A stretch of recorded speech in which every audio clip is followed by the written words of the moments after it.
What is going on, everybody? Once again, welcome back to vidIQ for your weekly dose of channel audits, brought to you by the host with the least, Mr. Rob Wilson. Now, I know some of you who are watching this live stream will be celebrating Thanksgiving later on this week, but why don't we all celebrate it right now by letting us know in the chat what you are thankful for?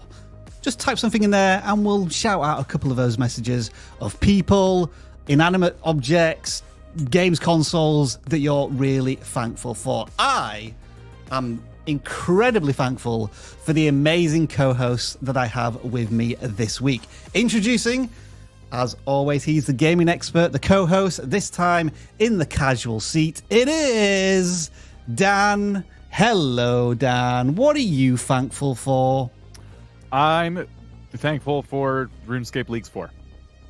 Dan is thankful for games. That is one brilliant as always. Thing in one specific game. Very, very specific as always. And introducing next, he is the coolest man on YouTube. And we thank him ever so much for literally getting out of bed every single Tuesday and just dropping himself down in a chair, ready to audit. Jeff, have you even had any breakfast before joining us today? There has been no brekkies in my life. Oh my goodness, that is commitment. That is commitment. Jeff, what are you thankful for? Let's see. I am thankful for four-row intercoolers and ball bearing turbos, sir. I guess those are bits of car. Presumably. Bits of car, yes. Bits of car. Bits of car that keep Jeff on the road, yes. Yep, that's it. So yeah, everybody is thankful for all of these amazing things. A community, family, friends, ball bearings, you name it. You have a lot of love for all of that stuff. And I'm sure we'll be talking about many more thankful things in the future. We're very thankful for something as well that we're going to show you later on. A bit of a teaser, but we've got access to something. Maybe through one of the polls we've sent you will be a bit of a giveaway there. But for the duration of this live stream, what we will be doing is opening up the vidIQ doors and welcoming you in as students for a little bit of education, wisdom, but most importantly, motivation and inspiration to take your channel to the next level. It is, of course, the vidIQ channel audits. If you're new here, do let us know in the chats. But if you are a regular here, including our amazing moderators who are always doing a fantastic job every single week, then welcoming those new members as I show you how this live stream will function for the next 2 hours. Welcome to the vidIQ channel reviews live stream. Simply fill in the correct form in the video description and your channel will be considered for review during a live stream. Channel reviews are free, so no need to send us a super chat, and don't spam us in the live chat. We'll ignore it and you may be putting time out. If you need a channel audit right now, make sure to check out the vidIQ Coach AI tool that will help you with strategies, ideas, titles, scripts. Link in the description. It's a game changer. If you submit your channel for review, expect the following. We are sharing nothing more than our knowledge, experience and passion as fellow creators. Thank you to all of our moderators who help us out on the live stream every week. You know who you are. Give us a like if you enjoy this live stream, subscribe if you love it, and share it with like-minded fellow creators. All right, let's get started. We have a couple of bits of housekeeping to take care of first. And super chats come in and they ask us questions. Try not to be too specific with your questions about your channel, because what you're essentially asking for there is a channel audit. And we tried to not create a financial barrier to the channel audit side of things. So if you have a question, try and keep it broad so we've got a good chance of answering it. But throughout the course of this live stream, we will be setting some time aside to talk about those super chats. And I can't think of anything else other than let Dan know what emojis you would like him to add to his name. But are we ready to go live and audit some channels? Oh, we're not live? Sorry, yes. I meant to say, are we ready to start auditing? You even did the thing in the background. Yeah. Thanks. Right. I guess Dan taking the proverbial out of me means that we can audit some channels. The Gaming Hub. So they are a shorts channel. Hang on. Have I Give me a second. What have I done pick here? the right channel? Let me, hang on. Yes, Gaming Hub. All right, okay. They say they're a shorts channel. No, hey, Jeff, no. No, I want you to take that sound effect back because I have picked the right channel and they are a shorts channel. But I've just realized as I'm looking at these shorts, Gaming channel. it doesn't really look as if it's a gaming Unless channel, you count does it? sports as games, yeah. Yeah. This side might be. Yeah, the long form stuff is. But they said we're a shorts channel, so I'm a bit thrown at as what we'll look at.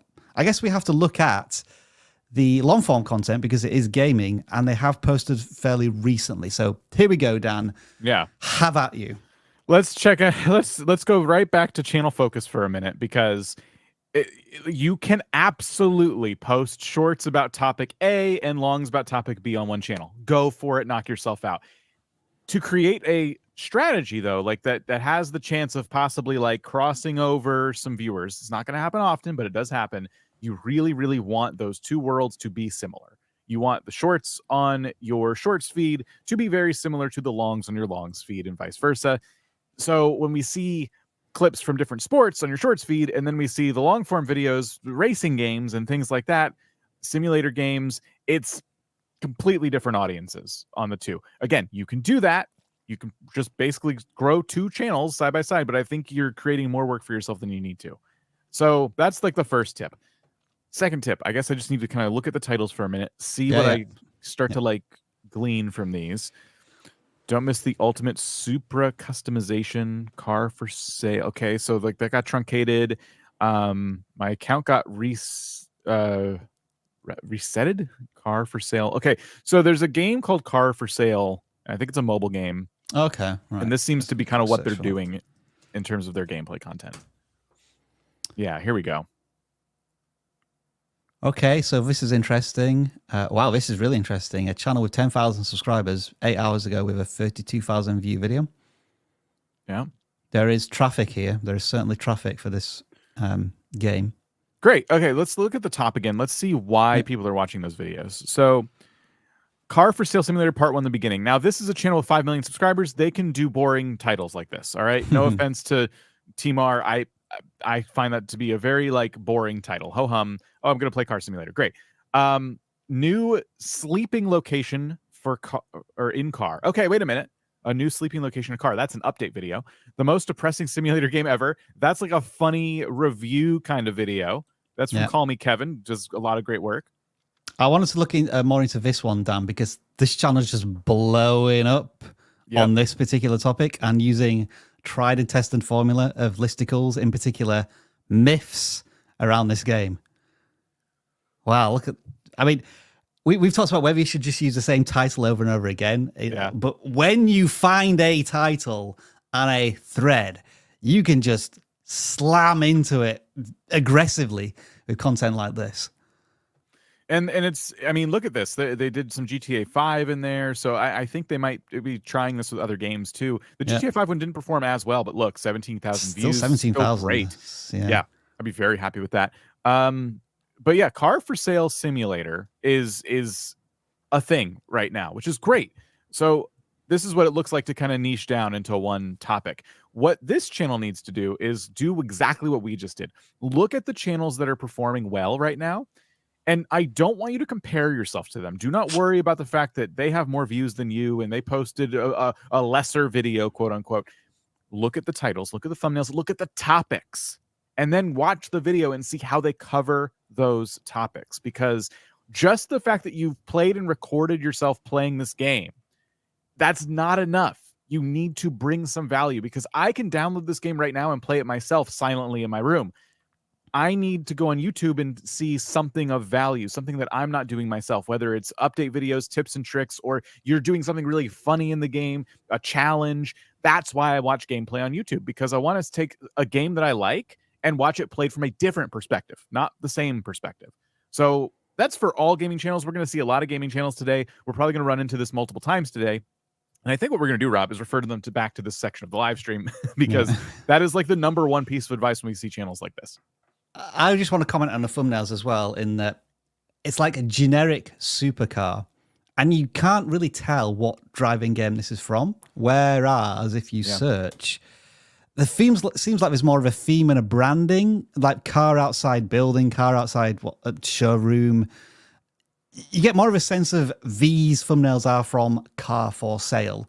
Whereas I thought to begin with, this could have been Forza Horizon or something, just because it's like a supercar zoomed in and that's it. So thumbnail work definitely to be done there as well. Shorts, I don't know what you're doing with shorts. As I say, it's completely different. It can be a completely different audience, but they're just doing top 10s of like footballers and static images. So it's a completely different channel almost on the shorts.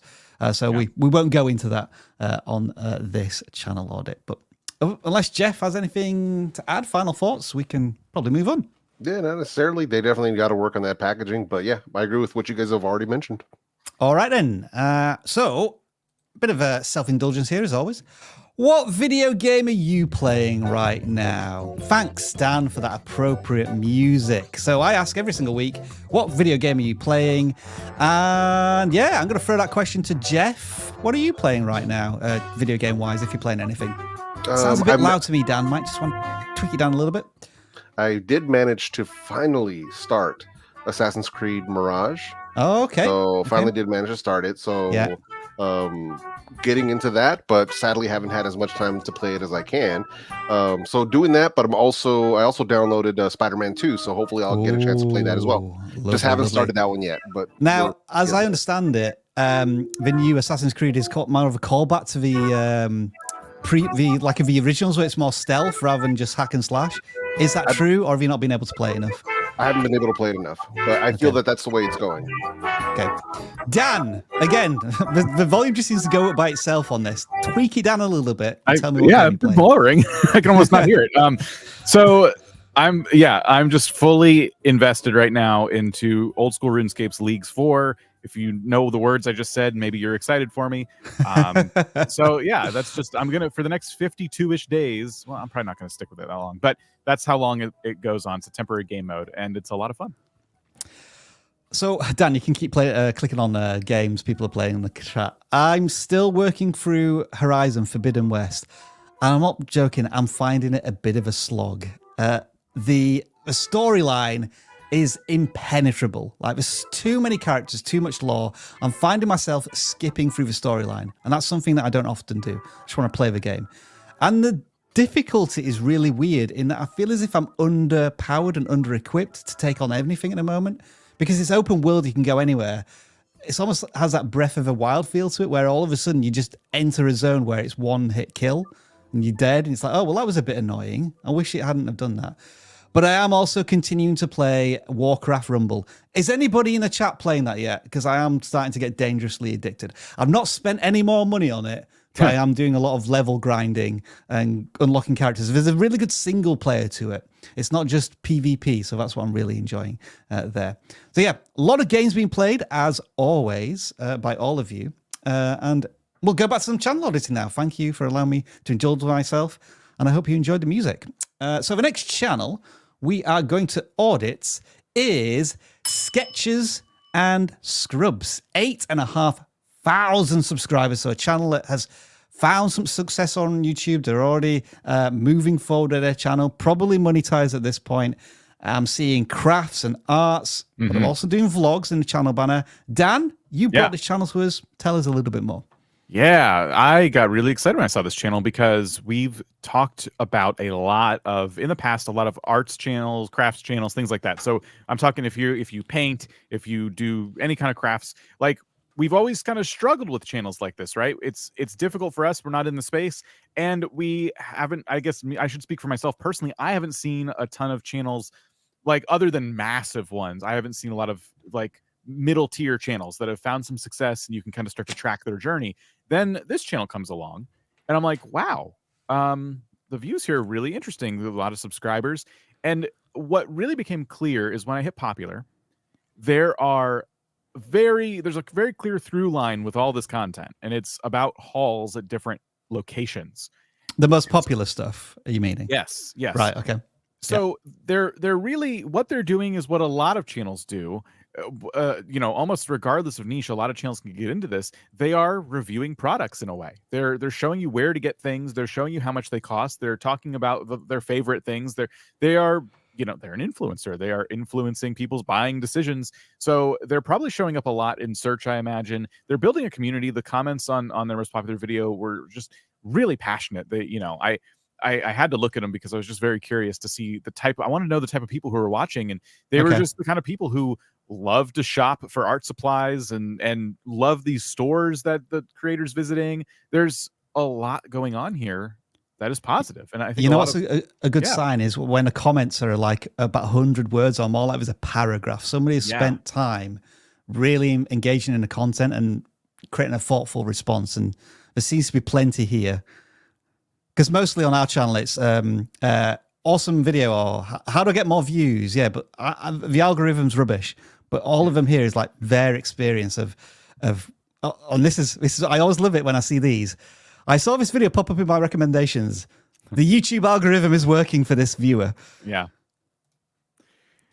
So sorry, Dan, I kind of cut you off in your prime there. Is there anything else you want to add? There's just a lot of like positive signals here, and my struggle, I guess, is like where to go from here, because I think we could definitely talk about thumbnails. I think there's going to be some interesting hold that thought. That thought. We'll get back to thumbnails, but anything else?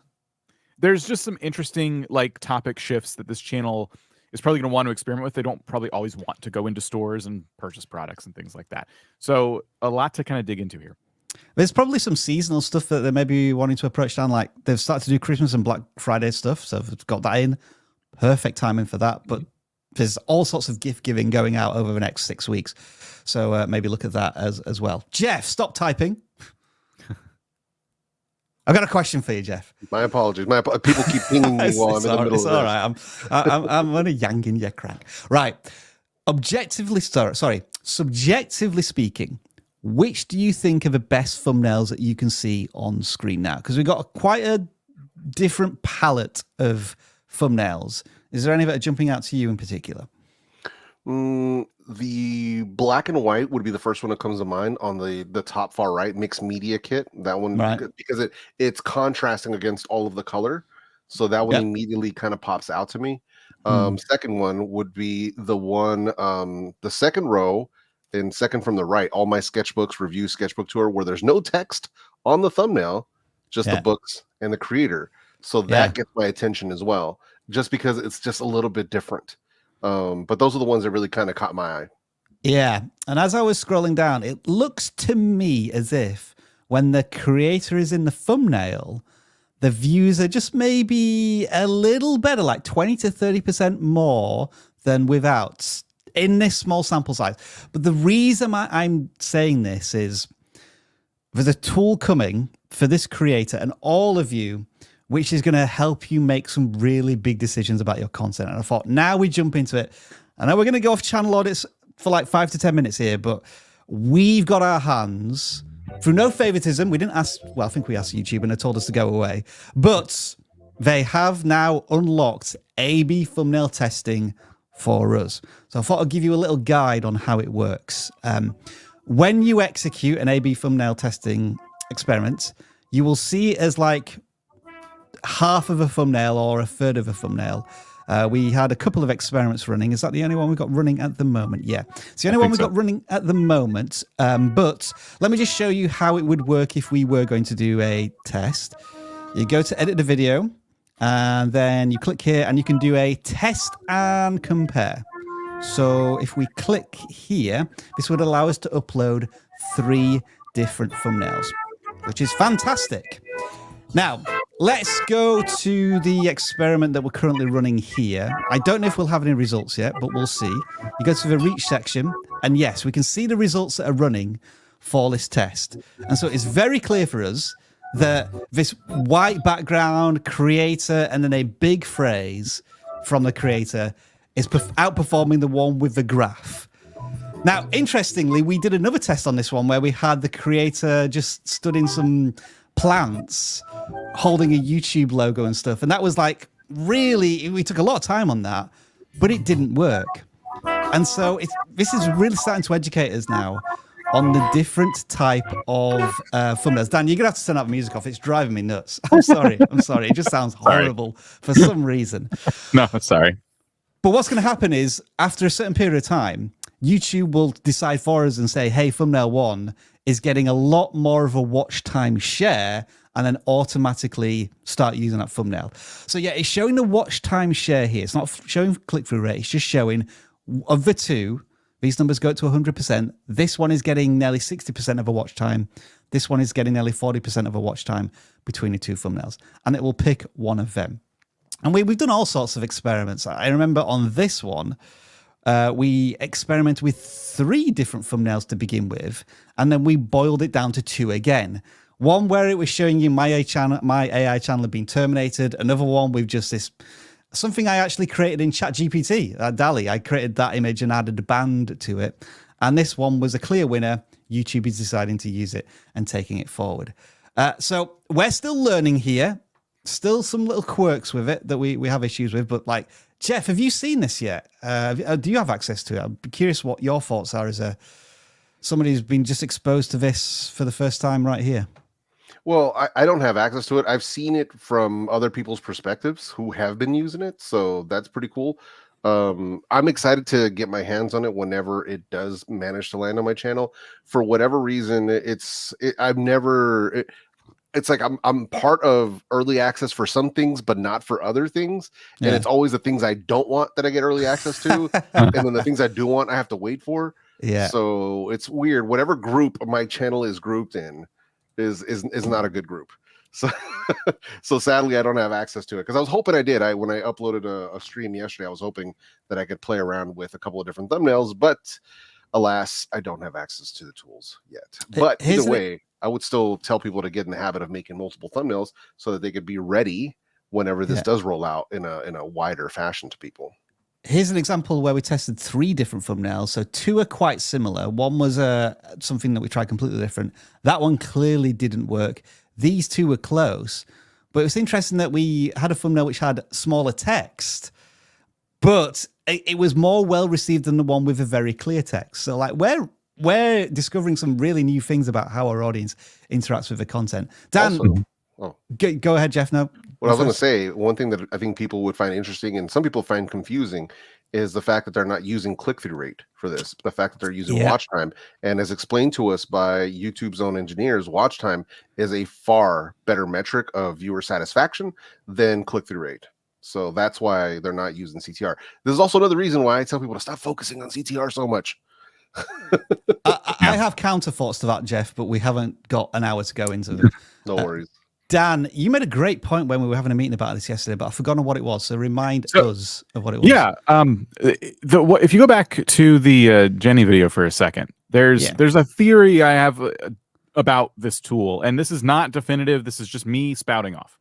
But when I see a thumbnail comparison like this one with these 2 thumbnails, where it's almost 50-50, I ask myself one question. Do either of these thumbnails really work? Because they're performing the same. So they could either be fantastic, or we might have missed the mark completely. It could be the title that's causing issues. So this can also add a little bit of confusion. It can teach you a lot for sure, but it can add a bit of confusion to the sauce as well. And it's just a good, like, if you don't have this tool yet, it's good to kind of like know and see this stuff going into using it. Like sometimes even if it's saying, oh, this thumbnail is 70% better than this one, that doesn't necessarily mean, oh, well, you made the perfect video, the perfect packaging for a video, or, you know, there's so much nuance to it, like many things on YouTube. Just like Jeff said a minute ago, click-through rate shouldn't be like your main focus. Because there's so many things to focus on all at the same exact time. So this is just for thumbnails. You can't change your titles and test the thumbnails and titles side by side. This is just one thing. But for us, really, really helpful. We always make multiple thumbnails. We always kind of like talk back and forth about which ones we all feel like could work. And now we can test 3 of those at the same exact time. And we've been like winning and losing contests internally here, left and right. That is so true, isn't it? Yeah, like Alexi and I had like a thumbnail face-off yesterday, which I won. And like I was trolling him by saying fatality. But now he did a counter thumbnail, and he's completely trounced my thumbnail. So he's got a Street Fighter 2 perfect against me. So this is your first teaser introduction. We are definitely going to do a proper video about all of this later on. But the reason I use this as an example now is because if we go back to our hero channel, when they get access to their A/B thumbnail testing tool, I will be looking at testing for a video like this thumbnail, but also another thumbnail with you in it next to these Christmas hauls. And like being able to do some really interesting testing about whether you, with a more simplified thumbnail, is more effective than this kind of colorful mosaic of items in the thumbnail. So was there anything else to talk about there? Or have we covered everything? I'm trying to remember. We didn't audit the channel too heavily. We praised them a lot. I think we did. I think ultimately their thumbnails, like thumbnail practices here that I would say, oh, this isn't great. They're working for the channel really well. And I would dig in a little bit more to your like closest competition and see what they're doing in thumbnails, because I still think the ones that this channel has could be polished up in different ways. Yeah, but I wouldn't recommend too many hard pivots away from what they're doing. Like the text in the middle, sometimes that's working. Like there are things that go outside of our normal advice that are working. So definitely like keep playing around with thumbnails, but you know, within your space, do your thumbnail research within the space that you exist on YouTube, so that you kind of like fit in but stand out, if that makes sense.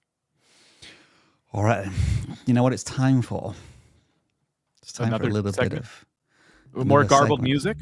No. I'm playing my own music here, and we've been seeing that your super chats are coming in. So I think this is the first super chat segment. We're trying to get through these a little quicker than we have done in previous weeks, so as not to have 40 super chats to do in the last 15 minutes. So it never fails. No, Jeff, we're gonna try and be efficient this week. So the first super chat is from Frankie, the Minnesota Dashhound. Big shout out to my coach Nathan and the entire vidIQ team. You are all amazing and greatly appreciated. I'm gonna have to screenshot this, aren't I, for our team? Yeah. So yeah, thank you. Of course, that is one-on-one coaching. If you want your very own YouTube coach, then make sure to go to get.vidiq.com. Design Burst, they are now on a streak of, I think, 28 super chats in a row. Oh, Dan, I needed that one back. Oh. I didn't screenshot it. Well, it's on the stream. Nathan, there, it's on the stream. There's another one we missed too. We are using AI voice. We saw your video this week on YouTube updates. Should we prioritize changing it or continue improving our video content first? So they're referring to a video I made last week whereby YouTube are introducing some policies and controls around AI, but we don't know what they are yet. And I want to stress at this point, if you're using an AI voice, if you're using AI tools to create titles, that type of stuff, do not panic. Or the examples we were looking at on the chat on the video were when people were being impersonated, and it was clear and obvious AI that was used to mislead viewers. AI content can bore viewers and frustrate viewers and not be satisfying, but that's acceptable content to YouTube. So I would say Design Burst, AI voice, you're perfectly fine at the moment. We'll have more information next year. And silence means I can move on to the next super chat. Jazz! One-on-one coaching is the best thing that has happened to me. Thank you kindly. Well, very thankful for the program. Right, Dan, I'm going to take a screenshot of that. Just let me take a screenshot. I've taken a screenshot of that. I sent you a really low-quality screenshot of the other one. Oh, that's very nice of you. Okay, stop it with a window. What a guy. Thank you. Next one, Ali Chitax. There was a YouTuber who said turn off notify subs on the videos you upload as it stops sending unnecessarily and hurtful notifications to inactive subs. What are your thoughts on this? Was this the Pirate Software? Is that what it's called? I'm sure we saw a Slack message about this, and I think it was from somebody called the Pirate Software. Yeah. He makes like game developer content and has like a lot of shorts. They've been popping up everywhere lately too, which is interesting. Yeah. But I think the point of that was, if it was that short, I think the point of that conversation, if I remember right, was just kind of like letting you know it's a thing you can do. And there are certain cases where you might want to. So for example, we had a situation where we had to pull a video down for a technical error and we needed to re-upload it. And so we're re-uploading the same exact video. the last thing we want to do is notify our subscribers who just got notified about it that it's back.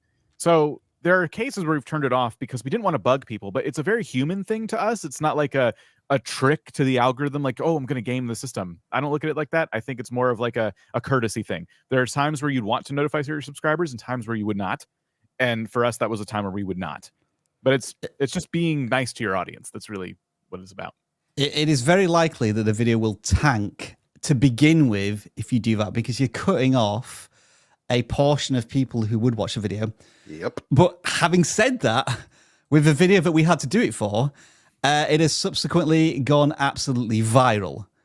But that's not to say that if you turn off notifications, your video is going to go viral as well. Right. That's just what happened to this video, because we knew that it had value. We just were crossing our fingers that YouTube would once again find the right audience for this content. And without notifying our subscribers. Without notifying our subscribers, indeed, yeah. Stop worrying about subscribers. So how many hours did it take to get there? Because it looks like it was a few... it was about 12 days, right? It was a deep 10 of 10 for almost 2 weeks. Yep. And then this always brings up the fact that people need to let videos breathe and quit freaking out when your video is a 10 out of 10, because look what we got now. All right, next super chat is from Exotic Parallel. Seen vids of people claiming letting vidIQ access to their channel got it taken down. Have you heard of this claim? Please explain. Thanks. Yeah. Guys. Yeah, so this is something that pops up from time to time every single year. And usually when you look at these videos, it's mostly from creators who, one, don't really know how YouTube works, and two, are unwilling to accept responsibility for the mistakes that they make on their channel. And usually it's their content that gets their channel taken down. It's usually stuff that's non-transformative, or that is spammy or repetitive, or any of the other litany of reasons that YouTube tells you don't do this stuff. This is against our community guidelines. That's why their channel gets taken down. But they're also mistaking, you know, what do you call it? A coincidence. They just happen to start using a tool, whether it's ours or one of our competitors, and their channel getting taken down. So they assume, well, A plus, you know, B equals C, and that's not really what it is. So that's normally what we see. But there are a ton of people here that have been using vidIQ for a long time, myself included. I was a customer of vidIQ for 2 years before I was ever hired by this company, and I've never had an issue. My channel's never been taken down. I've worked with so many creators to use vidIQ. Their channels have never been, you know, taken down. So that's my thoughts on it. Just to add, millions of users over a decade. Just to add too, whenever this pops up, we do investigate it. We don't just kind of brush it off. We have our opinions about why we think people are making the claim, but our team actually does investigate these to make sure that like everything is on the up and up. Yep. Brilliant answer. Brilliant PR answer, Dan. Well done. Ferret Tube TV. They're now at 100,000 ferrets. Great. Wow. Do ferrets watch a lot of YouTube? That's incredible work. But anyway, congrats. That does deserve a big celebration for Ferret Tube TV. Second chair music. Why is it that when I upload a short, the videos suggesting the shorts are initially completely irrelevant, like completely unrelated to my niche? That's shorts. Totally normal. Yep. Yeah. It's because that's a first-seen audience. Yeah. Working as intended. Mm-hmm. Yeah, you just think about it. When you watch a short, you don't see 20 shorts based around the same topic or niche. They're like very disparate. And that's how shorts work, because viewers don't have a choice and they want to be served up something slightly different every time, or maybe very different. Serving aces. No chance for a second audit after 7 months. I was sure I was the first. Anyway, thanks for great work, guys. Any tips or for keeping retention? Hi. So I'm going to be honest with you. Yes, Serving Aces was the first form that submitted this week. But if you heard me, I did say that when we audited the first channel, it was the first channel to submit that hasn't been audited before, because I don't think it's fair to re-audit channels just because they're first. Also, Serving Aces, I do remember that we audited a channel last week that was absolutely perfect for you to use as a reference point. They were reviewing golf equipment. Dan, can you remember that one that we kind of discovered? That was it was kind of reviewing the started the channel, and they had like tens of thousands of subscribers already, and they were reviewing golf equipment. And I was thinking Serving Aces was like a channel that would find this audit really useful, and that channel really useful to look at. Yeah, I don't have it pulled up in the background, but if you watch, it was in the first half of last week's live stream, and you'll if you scrub through, you'll find the golf channel. It doesn't have a lot of videos on it, so that's kind of how you'll know. And Let it's a great, It Grow. something Something like that. Yeah, it's in the first half of the live stream now. Trey Lester, what are your thoughts on 360 videos VR on YouTube? I'm about to start doing a workshop, and I'm thinking about getting a 360 camera to show the progress and then build guitars when it's done. I think you should try it. I don't see a lot of 360 videos, to be honest. It's still rare. I've got a question for everybody in the chat. Question number 1, do you have a VR headset? Question number 2, do you watch any YouTube on that VR headset? I have a VR headset. I watched, I think, 2 YouTube videos on VR, and I haven't watched one since. Yeah, and it's usually in like a theater setting. It's not like in a, Yeah. I'll use my phone for 360 videos more than a VR headset. Yeah, and I think a lot of people that get the 360 cameras don't actually upload 360 videos. They'll use the 360 camera to capture all angles, but they'll edit it into a normal, 16:9, and they can just angle whichever way they want you to look at. Because there's going to be whole times where there's nothing going on from certain angles. So, but it's worth a shot. I mean, I don't see why not. 360 camera is still a really cool piece of kit. I have one myself. But those videos that I take with it, I don't upload as 360 videos. Yeah. Giles with a second super chat here. How important is audio for videos? More important than video quality. Yeah. I think we'll leave it there. As you know correct. from the music earlier, that was all messed up. Yeah. Good point. Fantastic point. Yeah. The way 126 experience. Hey guys, love your product. Use it every day. Awesome. Thank you for the sizable super chat just to say that. Brilliant. Continue using it. Old man Gib, the person who has given away, I would say maybe hundreds of memberships, certainly dozens of memberships in the past. Sending you all greetings from Tokyo.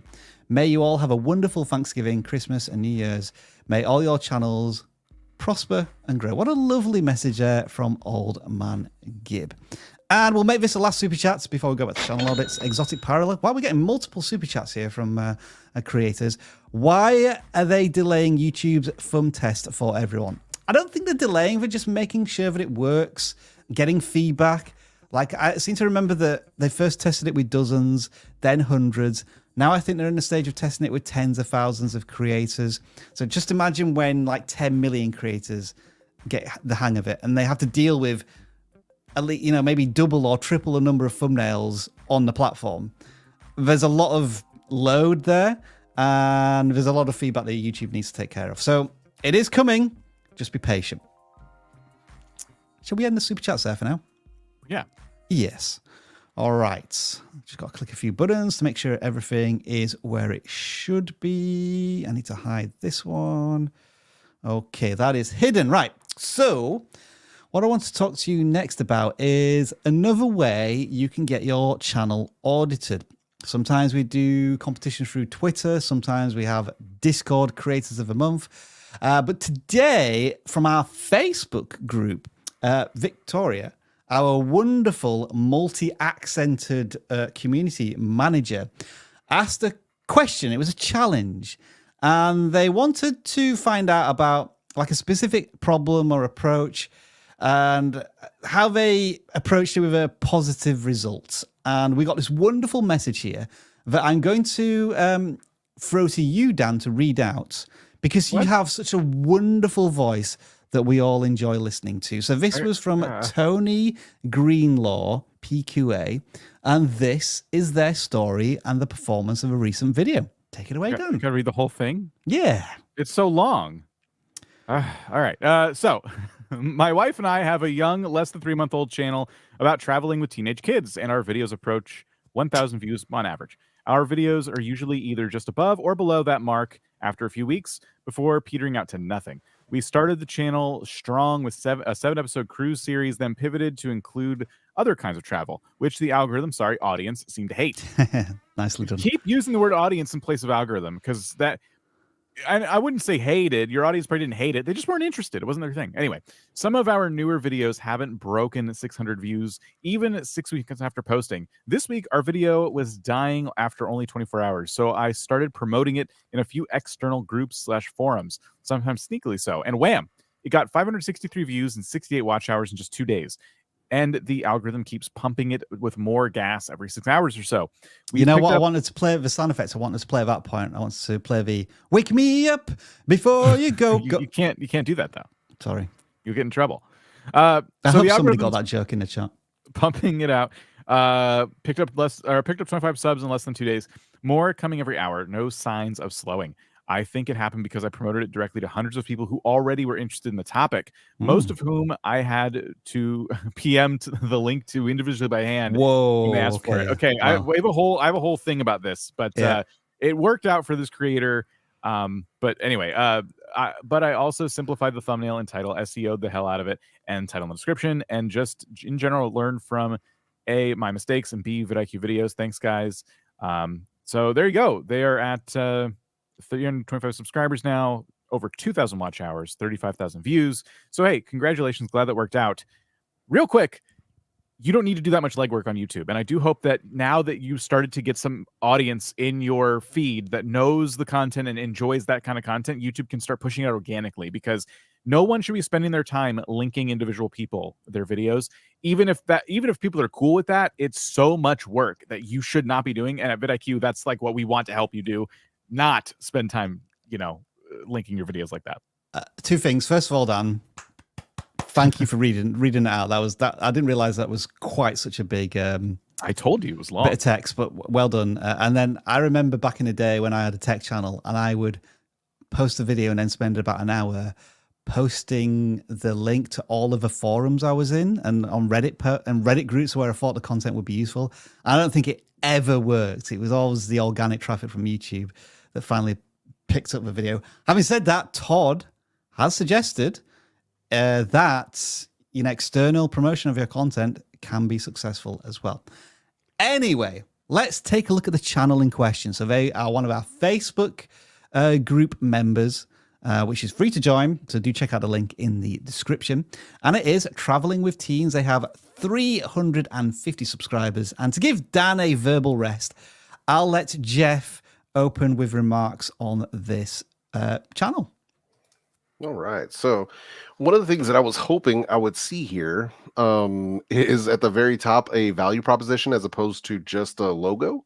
So just a thought, but as long as we know what our value proposition is now, I'm not sure if anybody has asked them this particular question, but what do you deliver to me as a viewer? What is the value that I'm going to get?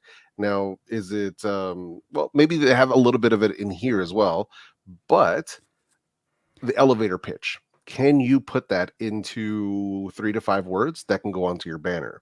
That way I can instantly know that I'm in the right place with the type of content that I'm looking for. That's just a first thought, but always knowing your value proposition can come in super handy, not just for the banner, but just for making videos in general. That would be one of the things that I would like to see. Secondly, I like what they're doing as far as these thumbnails for the most part, like the last two that I see, the Disney Fantasy Ship Tour, that one looks very, very solid. Sadly, they try to do something similar here with the latest video. The problem is the yellow text over a yellow background kind of gets a little lost. It's a little cluttered. Yeah. So it's just not quite working. You'd have to put some sort of maybe a drop shadow, something. But I would actually choose a different screenshot, because this looks like it's just a screenshot from the video. I would probably choose a different screenshot, unfortunately. And this is one of the downsides of people using screenshots for thumbnails. They're not taking just dedicated photos for possible thumbnails, and that's something you should get in the habit of. That was actually a game changer for a travel channel that I worked with before. And he's saying that, Jeff, because like these people are just entering through the tunnel. Really, they should be doing something interesting regarding this tunnel to make it have more of a thumbnail aspect to it. Yeah. Even one of the teenagers that they spoke about in the about section could be in the tunnel, like, hey, I'm right here. Something, right? To give it some sort of more visual flair. But yeah. Now, we have looked at channel travels before where, they do cruises, but then they do hotel reviews and they visit theme parks and attractions. They are doing this in this channel, but the video seems to be performing really well. On average, a video seems to be doing well, like 1,000 views or more on most of their recent ones. And Dan, have you got any initial thoughts? I've got some light flashing. I just need to turn it off. I would say for this channel, maybe try a couple videos where you zoom in a little bit. And when I say zoom in, what I mean is try some content where you are going into, say, a Disney park and you're looking at something very specific, maybe some new items at a specific store that you enjoy, or maybe some food stall has some new kind of like food that you want to try. Because all of these videos are zoomed way out. It's like we're going on this big trip. And so the vlog is about this massive experience, but there's so much stuff that happens in between, and you could really, really like zoom in. So you went on a cruise. What if you, I don't know. I don't go on cruises. So I'm just going to name an example. What if you brought your camera to the buffet and you literally like did a food buffet review? So it's still the cruise. It's content within the cruise about the cruise, but now you're talking very specifically about the food, and maybe for good reason. Maybe it's terrible. Maybe it's amazing, the best food you've ever tried. Maybe it's so mediocre you can't believe you paid for it. Like there's so many different angles you can take that content, and when you zoom in like that, you can start to think about different ideas for titles, thumbnails, things like that. Whereas right now you're thinking really big picture. But we went on this cruise, we saw this hotel, we went on this plane ride. Like zoom in, like show me specifics from those trips. And it's not going to work every time, but I do think you can experiment a lot more with titles, thumbnails, and themes around your content when you do stuff like that. Excellent thoughts there from Dan. I don't think I really have anything additional to add other than, Jeff, when you were talking about value proposition, I think the elevator pitch here is having experiences with our children before they fly the nest, so to speak. So like trying to go through that difficult phase where they want more independence, but at the same time, the more independence they have, the less of like a close bond you're going to have until one day they leave to go to college or university or whatever. And that's an interesting value proposition. I think it relates to a lot of parents. As you say, how do you capture that into a really intriguing hook for the channel? I can't think of one right now, but it's certainly one that's shared by a big audience. Yeah, no, and it takes time. Like, here's the thing. When I say, hey, come up with the elevator pitch, I don't mean you need to do it on the spot. Because for me, it even took me years to narrow down what my own was. It took, and I knew it. I had an idea. I had a feeling, a gut feeling of what it was.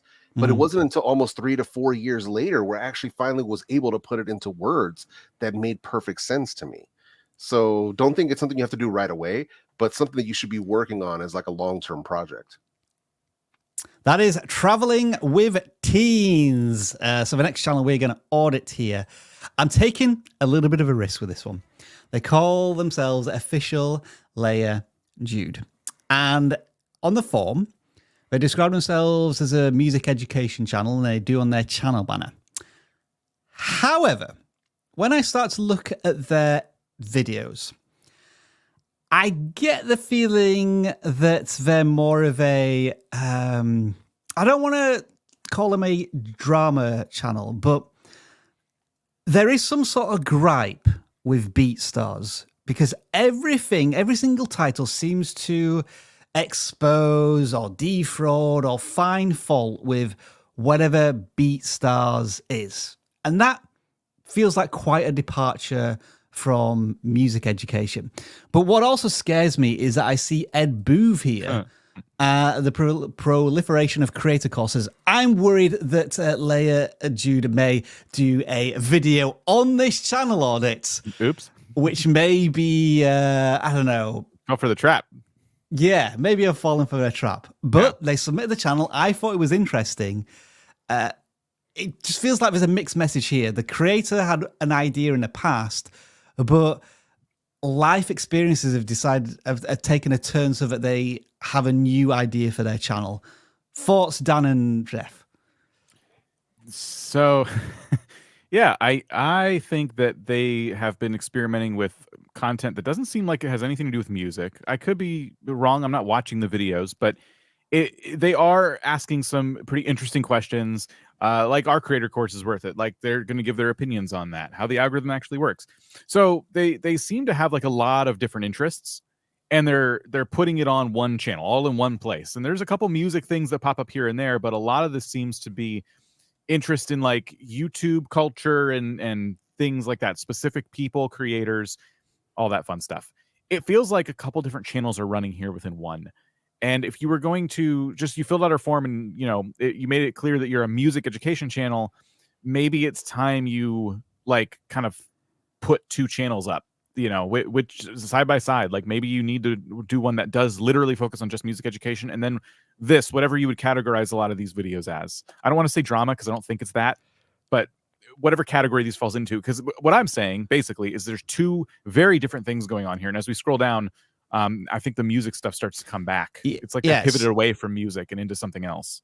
So timeline-wise, I think this was music beats that they were just uploaded onto the channel. Then it became more about like maybe the educational side of things, or the journey, the struggle, etc., etc. And then it's again just turned more towards BeatStars promo. Like I don't know what BeatStars is. I'm guessing it's maybe some type of course that there's a scandal going on around it, but now the channel has pivoted in that direction, and the views have responded well to that. They're getting an audience through that. But as you say, Dan, now there has been a noticeable pivot here. Jeff, anything else that you maybe want to think about here? I mean, not necessarily. I agree with you guys, and there's nothing wrong with what they're doing in a sense of having content that is click-worthy. But topically, I agree. I think they need to really, really start thinking about who am I making videos for? And is making video about topic A and then a video about topic B, is that also going to attract the same viewer? Am I going to create returning viewers by making content on stuff that doesn't have anything to do with music or whatever my channel goal is, whatever my channel avatar is? That's something that I really want them to think about, because if that's not the case, if every video that you're putting out is targeting a different viewer, then it makes it a little bit difficult for you to gain traction. So I agree that maybe it might be worth having a second channel up where you can start moving some of this content to, and that way you can really focus in what you've got going on this channel. But that's sort of my thoughts on it at just kind of at a surface level glance. And then the final point I wanted to make was actually about the content itself, or more specifically the creator. First of all, can you hear this? Is literally like levitating. Okay, I'll just lower it down. I think the general quality is good. The audio is great, and I think they're using a green screen. But what I'm interested in is just how they're lit. It looks as if they've gone for a very warm color temperature on their camera, which gives them a very orange skin tone. And so let's try and get back to them. Does everyone agree with me here that maybe they just need to get some cooler lights? Or do you think that's an intentional look? It could be intentional. If they wanted to get the skin tone a little bit more, I guess I'll say accurate to them, they could just check their white balancing when they're editing. So it could be done either way, whether you're changing your lighting in pre-production or in post-production. I think they're like evenly lit, very well lit, but the color temperature specifically. The color temperature just seems really weird when I was watching the video. It's like a mismatch between the color of their light and whatever their camera is set to. Because I've had videos of my own look like this at the very beginning when I first got a DSLR, because I understand you have to adjust those settings on both the light and the camera to get it to look correctly. So that could be what's going on. And you can still have that more like sepia tone, more cinematic kind of a vibe. But that doesn't look like that's what's happening here. I'm curious for anybody in the chat, what color temperature do you have your lights and the white balance on your camera? Dan, what about you? I don't know. It's been set up so long. Really? No idea. Yeah. I'm looking at the camera now. It's too small. I can't read it from here. So I go for 5600. That's what I go for, which is like maybe a touchdown from very cool blue. 55. 55. Okay. Yeah, I can see it now. So yeah, I'm at 5600 myself. So yeah, people share in the chat like what color temperature do you have? That might help people who are wondering why does my skin always look weird in a camera, and may not even realize that color temperature can be a big thing. All right, Jeff. The next part of this live stream is going to be sponsored. It's going to be sponsored by something that is not sponsored by Bruz, It's going to be sponsored by vidIQ Max, which means that we're going to chuck it over to you for a special kind of celebration for one of our creators. Yeah, absolutely, man. So basically, it's that time of the week when we put the spotlight on one of our inspiring Max students, and we value each and every one of them, and we want to celebrate, your successes and your milestones. So this week, we're giving a massive shout out to Slavgaard Manga, an amazing creator who's been with Max since September of 2022. Not to mention, he's also been an integral part of our vidIQ community for years as one of the moderators for this stream. So as you can see recently, he has a video that's called Hunting in Another World with My Elf Wife. That's a manga. So, and it's definitely outperforming his other content. And we love to see that. Also, check out how the video was a dud for all intents and purposes, just like we had talked about earlier on that other video on the vidIQ channel. And then it suddenly took off. So it's always worth being patient, giving your videos a chance to breathe, and don't be so quick. Oh, my video underperformed, I'm going to take it down and re-upload it and all this. Listen, I need you to slow down, take a deep breath, and let the video do what it's going to do. Move on to the next video, because you never know when one of these videos will pop off days, weeks, months, or years later. But once it does, then you're off to the races. Views are coming in, subs are coming in, and you're good to go. So if you are watching this live stream and you're one of the people who's into manga, definitely check out his channel. It's something that I think you'd be interested in for sure. And also, if I remember correctly, for anyone that's interested in joining us on vidIQ Max, make sure you check it out. I believe we have that promo code still. I believe it was Max promo for a sweet 30% Perfect off. Timing, Jeff. Perfect timing. Yeah. But overall, very, very solid. Huge shout out to Slavgaard, always being a cool dude. Hangs out with us in Max and always comes through and hangs out with me and Tish in our Friday fireside chats. So hashtag salute to one of our moderating stars here. But yeah, man, that's him. That's the shout out for this week.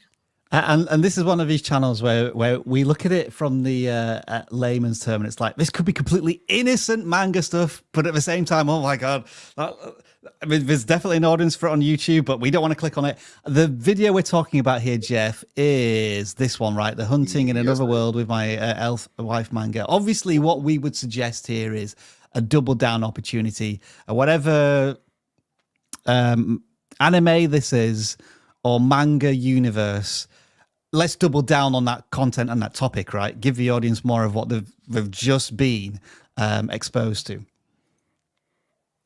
Yep, 100%. 100%.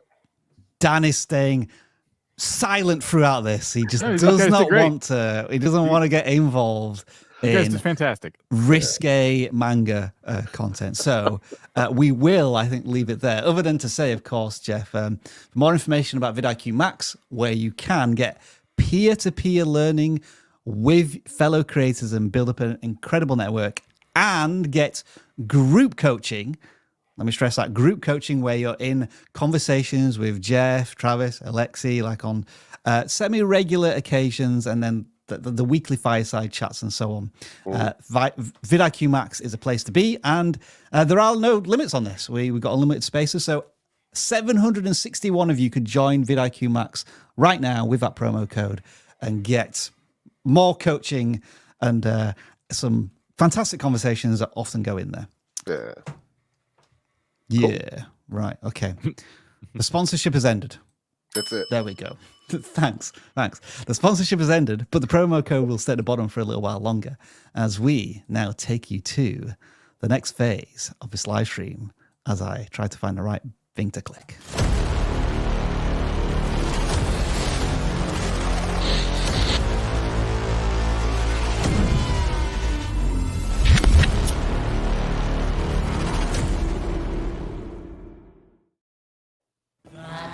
Yes, we have the CLAAAW here, Jeff's favorite segment. And what we have is probably thousands of you who've submitted your channels for review. Let's confirm that. We have 525 responses, non-gaming channel. We have 380 responses, so we're just shy of 1,000 submissions right now, but it's your opportunity to get randomly picked. And we don't know what we're coming up against now. Could be a shorts channel, could be a long form channel. It could be about DIY, crypto, health, or it could be about COD, Fortnite, or I hope Warcraft Rumble. I'm waiting for that first gaming channel to be found. Here's how it works. We put the claw into the balls. We pick out a number, surprisingly a relatively low one, number 13. And so in a non-gaming form, we type that number in. We get the URL. Oh, this could be a controversial one. So as you can see, this is a non-gaming form. And it's sim racing gear reviews. Does that sound like a gaming channel to you? Here's the thing. Sim racing, sim flight. It's not a game to people who take it seriously and are trying to become maybe actual race car drivers. Okay. So it's just one of those confusing ones where it's like they might have submitted on the forum here because they weren't exactly sure. So I think they are reviewing the equipment to play the games. So it kind of gets a pass. It like just sneaks through. And I'm getting a bit of deja vu here. I feel as if we may have audited this channel before. Yeah, me too. I'm getting strong vibes of what you're saying right now, because I believe we looked at it. It could have been this channel, especially the fact that they only have a few videos over the past year. So, but it is a peripheral channel, so definitely not gaming, even though they are in the gaming space. These are technically peripherals. So I believe they get a pass. And whoever they are, they've taken a big break. So 3 months ago, they were getting tens of thousands of views on some of their videos, and they've just returned 2 weeks ago. So maybe they need a refresher. And my refresher is, whatever this is, because I don't know what it is, do more reviews on this, because it gets tens of thousands of views. If you can do comparisons of this equipment, tool, whatever, that's like your mini superpower right now. I won't be surprised if you've had viral moments. When I say viral moments, these tens of thousands of views from search-based viewers discovering your content. And to be getting, like, every single video has more than 1,000 views, which for a channel with only 8 videos right now is astonishing. It's fantastic work. This is like a super niche, you know? Like that part, that thing, we don't really know what it is. I'm looking at a different picture. It looks like the thing you jam the steering wheel into. Yeah. And it probably has vibration. Yeah, a lot of forced feedback and things like that. That's what makes the simulator probably realistic, right? Probably a very important, if not the most important part of the whole setup, if I had to guess. So it makes sense why those are doing so well, because that's probably what people shop for the most when they build out one of these setups. I think the big issue with this channel, and the reason we don't see a ton of content, is because there's only so many products you can review before your setup is built. And then you're having to look outside of your setup and start to review products that maybe you wouldn't personally buy because your setup is built, but now you're trying to be an authority in the space, and so you're going to buy more of them and review more of them. And that's where you could take this channel. It's hard to say. It's like, Jeff, I feel like you're the most qualified person to review this channel based on how niche down your channel is. And how you're thankful for ball bearings. Yeah. So I'm going to shut up. No, not necessarily. I mean, here's the thing, and I think more than anything else, I agree with you guys as far as, you know, this particular item being very good, but I think the real downfall here is the lack of getting videos up. And that can be difficult in this space, especially if you don't have a massive budget to constantly be spending on the latest gear and doing that stuff. But if that's the case, you can always do follow-ups like he did with the video that's got 65,000 views. That was a follow-up to another video that performed very, very well. You can do follow-ups to other stuff as well. How are any of these things holding up? How is it 3 months later, 6 months later? How is the setup doing now? Do you have prospects of getting a new setup, or are there new items arriving on the scene for these racing sims that you can react to, even if you don't have them in hand? Like, hey, you know, this new one that just came out from this company or that they just announced, this looks freaking awesome. You can make a video about that as well. You can also make speculative content. So you have some ability to do this. I think what's really holding them back is the lack of uploads. And that could be for multiple reasons. It could be maybe they have health issues. Who knows? Life gets in the way. Yeah, life can get in the way. And I totally understand that. But if that's not the case, then coming up with other video ideas that can allow you to get videos up in a more frequent fashion can definitely help you, because I think that's literally the only thing holding them back right now. One thing that I see creators doing to get a lot of mileage out of a certain piece of hardware, particularly in gaming channels. Was there a pun there? I didn't even realize it was. Mileage? Anyway, it's racing. There you go. Sim, Yeah. you know? They'll do a frames per second performance of the same graphics card with many different games. So I'm wondering if they can kind of do the same thing with this equipment. How does this force feedback equipment work with the most popular driving games? Because then you're kind of almost combining two search terms there. Because what if somebody's searching for the best driving wheel to get with Forza or another racing game, because I can only think of Forza right now. That might be a way to repurpose that equipment for more content if they're struggling for video ideas. But Jeff also gave some fantastic ones as well. And so that is DCRacing. And the next channel we are going to audit is a fully fledged gaming channel this time. And it's 532. That's actually more than we have gaming channels. So I just always take the latest one when I do that. It's kind of a cheat. Dan, bless him, resets numbers after every single channel.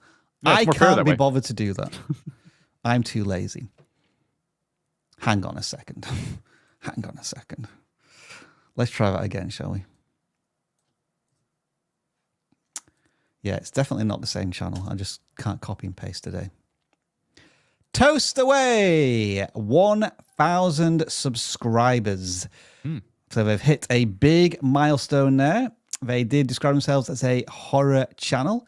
I'm also seeing a lot of Spider-Man 2 stuff as well. So they're jumping onto that trend, but it means they've had to abandon, I guess... Is it Friday Nights at Freddy's? I can never remember. It's 5 Nights. Yeah, I always mispronounce that game, which shows you how much. Ever since I met you. I know, every single time. I should just call it FNAF since then. What's really interesting here, Dan, is like 500 views for FNAF, 700 views for FNAF, 1,000 views for FNAF. Oh, I want to play Spider-Man. Nah, the audience just isn't buying it. Just not buying it, sir. And listen, their thumbnails and titles for those Spider-Man videos, especially the thumbnails, they're good. You know, yeah, I agree. It's really like about the audience you're kind of building, and it's not to say those videos won't eventually maybe get to a different audience. I have some thoughts about the topics of those, but specifically, people have subscribed to you for Five Nights at Freddy's. That's what you've been providing them here and there, and when you do, they come back and they watch. And you even described yourself on the forum I saw as a horror Let's Play channel. Spider-Man is not a horror game. It's not even close. I'm sure there's a couple jump scares here and there during certain levels, but that does not a horror game make. So this is very important. Like you were sticking to that genre until you decided like, oh, I really want to play this other game though. And then you probably have the thing that I've had in the past where if I'm playing it, why aren't I recording it? I have time to play it. Why can't I record it? And it's difficult. You need to not do that. That's the biggest thing. Like you need to give yourself a break from being at work all the time. Just enjoy Spider-Man. Isn't it interesting? Like gaming channel, but lack of focus. Random view counts. Yeah. Focus discovered hundreds, thousands of views, mostly. Then I'm going to focus on something else after I've just built up my audience with a focus. Don't respond well. Go back to FNAF, their focus. Audience returns. Yep. That's really the key. When it comes to the Spider-Man videos, real quick, I said I had something to say about those. Yeah. You're just kind of playing Spider-Man, part 1, part 2, part 3, part 4. It's what I described earlier in today's stream. I can go pick up Spider-Man and play the game and just experience the game. I want you to show me secrets. I want you to show me interesting, like hidden things and glitches and whatever it might be. I want you to play the game in a different way. Play it in a challenge kind of way where you I don't know. I haven't played the new one yet, but you restrict yourself somehow. That is a key thing there. And then, yes, the videos are very, very long. I don't think that's a problem personally. I would say they need to be compared to everything before it, which was more like probably compact and edited. Yes, they need to be edited, but if you do a well-edited 1-hour video, that can work too. Like these, given the part numbers and the way they're titled, are probably not super like well edited in terms of like cutting out a lot of fluff. So yeah, keep that in mind. You definitely want to edit your videos so that people are having a good time. Because if there's a lull for you, there's a lull for the audience. and that's what the editing's for. I'm going to give you a super chat warning now. If you want your super chats answered, I would send them in the next couple of minutes because we're going to do a speed round and then move on from super chats. See if that works as a way to compile all of the super chats before the end of the stream. School of Memes. I'm getting dank meme vibes here. We shall see. I enjoy the channel banner and the channel avatar. It makes me smile. Hang on. I'm getting deja vu again here. I'm sure we audited the channel which made memes around the school experience and particularly exams. This was maybe about 3 or 4 months ago. Do they say they've been audited before? Yes. Now, when we're in a random selection of channels, it doesn't matter if you've been audited before or not. We will audit the channel. What I will say is that this channel has stuck to that focus and they've got a really consistent audience with occasional viral moments. Look at this, 100,000 views. Now, I'm wondering maybe if that video did particularly well because it was the start of the year. So there was a back to school kind of vibe, and maybe that isn't quite as strong at this point. Also, you say slander. So there could be a question of appropriateness of the content. I don't know if YouTube maybe just being a little careful with the distribution of this. We don't know without really looking at the content, and we're not going to do that in case it is of questionable content for our universal audience. But I think this is a good example of channel focus. The videos are performing relatively well. Are they doing shorts as well? Not that many shorts. Any other general thoughts here, chaps? There's got to be some memes and jokes that could be made about holiday break coming up. Thanksgiving and such, yeah. Yeah. So I would just keep it seasonal. If we're predicting that this content did really well going into the school year, then you want to keep it seasonal throughout. So anything you can do. It may not even need to be school, just things that relate to someone in that demographic. Not necessarily, it doesn't always have to be about school itself. And then what do you think about the thumbnail strategy? I'm kind of okay with this. They're just using one of the jokes as a thumbnail. I think so. It works for me in kind of that rough, authentic, memey vibe. I think so too. There's a lot of familiar faces as a result, and then text. We would normally say that's too much text, but because of the way the thumbnail's constructed, it makes sense and it fits. It's kind of like those thumbnails you see where it's like a tweet, and it could be several words, but it's a tweet, so it kind of makes sense. Now, one final question here, and this may shock all of you, but we've audited many channels where we've been hesitant about the use of AI. I'm wondering, because this channel is so unique, do you think they could create a chat GPT? What do they call them? Have they just called them GPTs or whatever? Yeah. You know, that new thing that they've launched where you almost like build a chat GPT that's designed specifically for something, whether it's to be a maths teacher or a business or an interview assistant. Do you think they could build a chat GPT which could help them create these memes? Like, I don't want it to be fully automated, but like if they took all of the memes they have existing here, put it in a chat GPT and then said, create some more, maybe on recess or, like you say, Dan, school holidays or like school lunches. I think maybe there's a possibility there. Whenever I've asked any AI to write me like 10 jokes about something, maybe one is good. Yeah, a little bit. I know. So yeah. I don't know. It struggles with that a little, but I mean, it could be something to explore. But this is where I think AI can be used as a useful tool, because you still got to do a lot. You still got to source the memes that you want to use, and you got to edit it together. But the scripting element and the ideas, creating other jokes, I feel as if that could be used potentially here. But it's a very different channel. I love the channel name. I love the channel banner.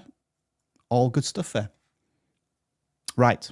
I did say that we would start doing some super chats. So if I find the appropriate music to play, we will do said super chats. And how many do we have right now? We're not too bad. We got 15, but we usually get a deluge of super chats when we actually start doing them. So I still want a bit of haste here as we look at Pella Kappa. Do you guys have any tips for a channel about books and comics? I am Brazilian, and this niche around here is not that big. I would say look at trends. What are the trends that are happening right now in comics, whether Marvel, DC, or any of the others? What's actually hot right now? Those topics, those are the ones you're going to want to focus on. So that's where I would start personally. Brilliant answer. Let's move on.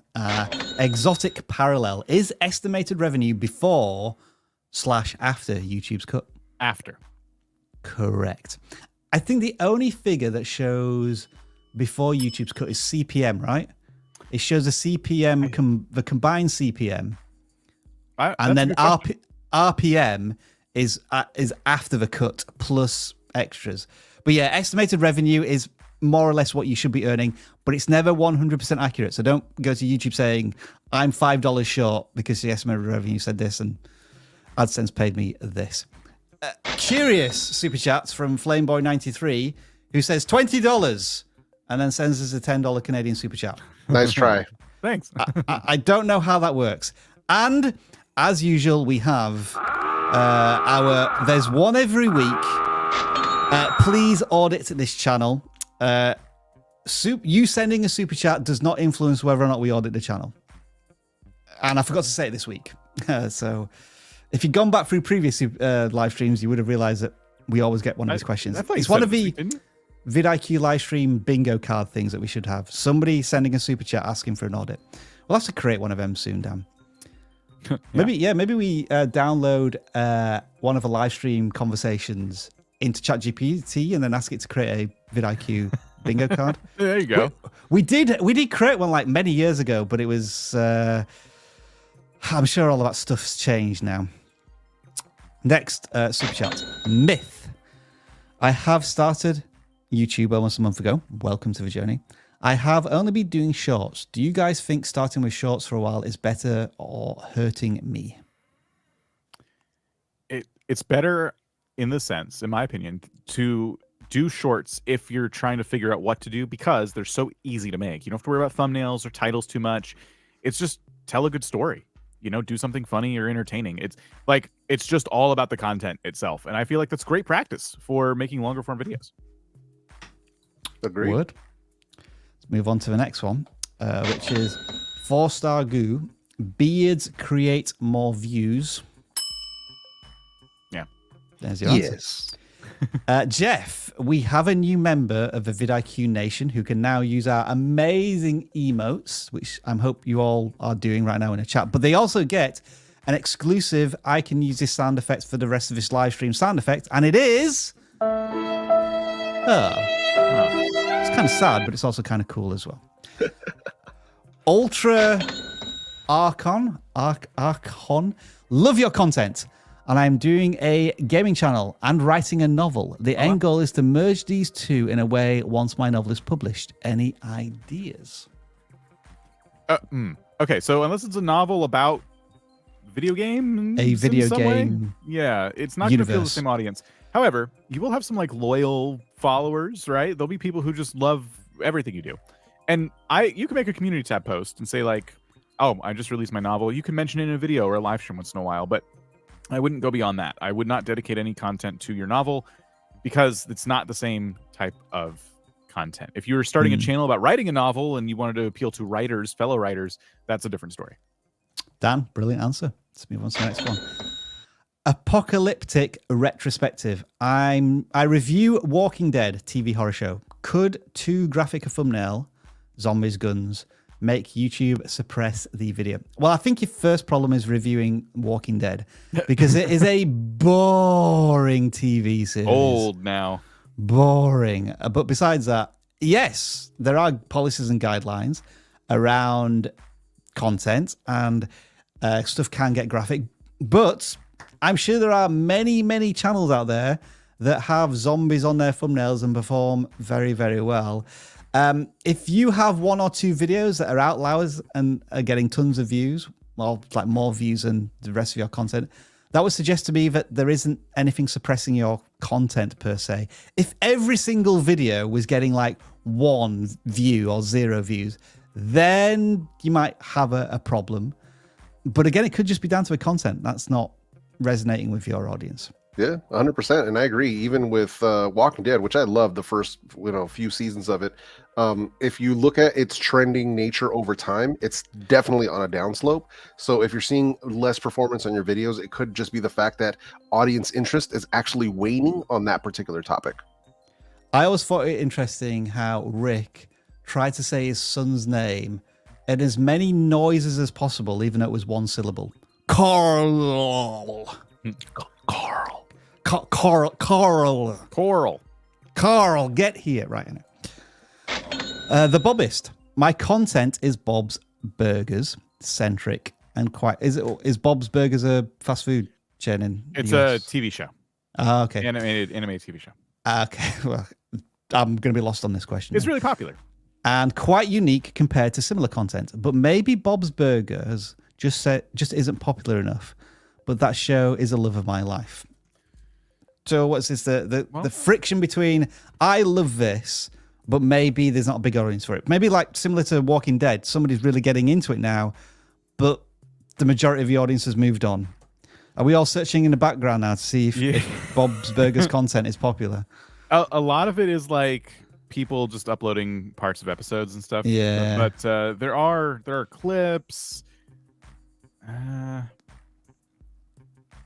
It's difficult to find anyone talking about the show from that like more like third-person perspective of like, oh, I watched the show and here's what I like about it. I'm not seeing anyone like that. It's just mostly compilations and clips and things like that. Is this made by the same people who did King of a Hill? Is it similar animations I'm seeing? It might be. I don't follow it. I just know it's pretty popular. Yeah. I did a search for Bob's Burgers retrospective. There are a couple of people doing kind of retrospective, so maybe that's like a search term keyword that you want to explore in that niche. Do a tier list of either every episode or every season or something. Like go into other spots of YouTube and just kind of like replicate a little bit of that content. I can't think of too many ideas like that, but like tier list could be one. When you say retrospective, Rob, it made me feel like a video essay on Bob's Burgers, like the rise and fall. If you're noticing, go on like Google Trends and see how it's doing, and then investigate that. Nick Hine, I know I should just try an experiment, but still want to ask, is it a good idea to throw in some vlog personality disclosure on the author's audiobook channel, in your opinion? Thanks. There's a lot of words there. I can't really work out what. Throw in some vlog personality disclosure on the author's audiobook channel. I do not understand what that says. And my guess is maybe there's a Google Translate thing that's happening here and we're just not picking it up. I apologize for that, but I just do not understand this question. I think if we boil it down, can I experiment with slightly different formats and content, even though so it's still about reading and books and authors, but maybe something a little left field to what I usually do? And our answer to that is, yeah, I think you should always be experimenting. Be prepared for that content to either not perform as well or like completely surprise you and perform really well, and then you found a new format. You just want to try and balance the experimenting of the content with what your audience typically expects. Mm-hmm. I see originals. Is it good to have shorts and long videos? Yeah, we have longs and shorts on our channel, and I think we've only seen positive results, not negative. I think YouTube continues to integrate the two. Mm-hmm. It's whether you enjoy making both and have the skills to do that. New feature coming soon is if you upload shorts and long form videos to your channel, they appear in the back end of YouTube, your YouTube Studio, in one giant list. Yeah. Well, now they're starting to finally separate that on desktop. It's rolling out slowly, but so Dan, has it happened to you? Because I saw that in the Slack channel. I thought, and vidIQ is still awful and unnavigable. It's already like that on mobile for everybody, but they're finally coming to desktop, and I think it's rolling out slow because we don't have it yet. But I don't have it, but there's some guys in Macs who do have it. Yeah. So you see, that's how they dish out the features. We have AB thumbnail testing, but we can't sort our shorts from our longs. Yeah. Hey, Calvin the Unfindable. Hey, Calvin, we found you for this super chat. Just to say thank you, whoever replies to comments. I appreciated yesterday. Life is a bit rough at the moment. Thank you all for your help and kindness. Calvin, we are all here to support you. Everybody show some love to Calvin the Unfindable, who's been an amazing moderator here. I remember how the story went, how his name was Calvin and we couldn't find him on YouTube. So he decided to embrace that fact and rename himself Calvin the Unfindable. And now you can find him 100% on YouTube. So Calvin, we love you. We support you. And just thanks for being here and continue to be an awesome moderator. HE Football, my first live stream, downloaded the app, submitted my channel for review. Question, Rob, do you like football? So I guess you're asking if I like American gridiron. Is that the question? It looks, the logos there look very not. I can't American tell football. from the logo. It looks more like European football-ish. Yeah. Do you reckon? It does. I Soccer. don't recognize a single football team from United States football. How about this? Answer both. Okay, so I enjoyed watching American football when I was living in Vancouver because the time difference wasn't an issue. It's impossible now because all the games kick off like close to midnight. And because of my dad, I'm a Miami Dolphins fan, and we are having a good season this year, so maybe a Super Bowl run. But I did watch some Canadian football, which is kind of like the same sport. All American sports are really boring to watch live because there's so much stopping and starting. And when you don't have a TV and a commentators, you can just get a little bored. Anyway, yes, I am a soccer fan. I do follow football. I am a Huddersfield Town fan. And that's where I leave that conversation because we're just not very good at football right now. We need to go faster here, don't we? Free Game Pass Hunters with a $10 super chat. Thank you. Presumably there was a sticker involved somewhere. We just can't see it on the... we've already had that one, but Calvin, the Unfindable, we've given you a second super chat there. You are welcome. All right, I think Free Game Pass Hunters has sorted out their super chat issue because their question now is suggestions for a site to create a channel banner. Canva immediately jumps to mind for me. Yep, Canva. There's lots of free stuff there, so check out Canva. Concepto. Watching you for a long time, I'm motivated and started my YouTube channel after 5 years. Oh my goodness. So they've been watching this live stream for a long time. And they've been thinking about starting a YouTube channel for 5 years. Everybody, it's like, you know, well. Uh-oh, he froze up on us. I think everything froze up. I was trying to play that sound effect to welcome Concepto to YouTube, and everybody supports Concepto. Thank you. Hey, congrats. Osaka Douglas, I want to connect my short to my long form content. What kind of things can I do to help encourage my shorts viewers to watch my long forms? Maybe a top 10 list, tell them number 10 and hint at the rest. You can do that. You've also got the link, the actual link system to tell people to go to the long form content, but you do have to spend time in that short telling people to go to the long form content. I haven't said this in a live stream recently, but I just want to remind everybody, when you make a short and you want people to come to your long form videos, it's really difficult because when people watch shorts, they're in what I call shorts mode. And if you watch enough shorts on YouTube, you will understand shorts mode pretty quickly. You don't want to leave shorts. You just want to keep swiping through shorts. Very good point. It's difficult to get people out of shorts mode. So enjoy having a different audience, really, and then link your content. It could get your long form videos recommended over time, but I would really not count on it. Yeah, but that's actually what's happened for me specifically. So putting up shorts on my channel that are all aimed at the same target audience has actually worked at getting some of my newer videos. When I look at the videos that are driving views to this new video are coming from some of my shorts because topically they are related. So just something to keep in mind. If you're going to make shorts, make sure that they are actually aimed at the same person. Big shout out to Dan's cat, by the way, that had a starring role in, was it Friday's video? Is that right? Yeah, do check it out. Yeah, has more intelligence than all of us. Not right. Don't send any more super chats, please. We're cutting off the Stop super chats. sending us money right now. Yeah. Guardian Jackpots. I get 4 ads. Get rich tutoring to monetize playlist traffic as a content provider, not a creator yet. I gather Mafia intel and need an AI to render live voice and without facial expression sacrifice. That is just like a bundle of words. I don't understand the question. I don't know if there's a question there. I think maybe there's talking about their process. I don't see any question.